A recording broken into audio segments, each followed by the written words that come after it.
Sitting Girls Training provide funded commercial and apprenticeships training in lots of different sectors, and construction is a target sector that we're really going after now. So it's important that we're here to collaborate and understand what that skill requirement is and how we can then respond to that in terms of training solutions.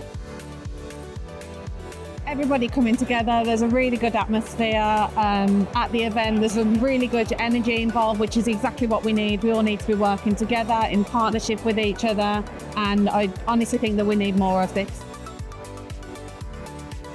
Bringing industry together effectively, we've got all sorts of different representation attending as delegates, so there's lots of conversation from lots of different industry knowledge forming and knowledge share and skill share really.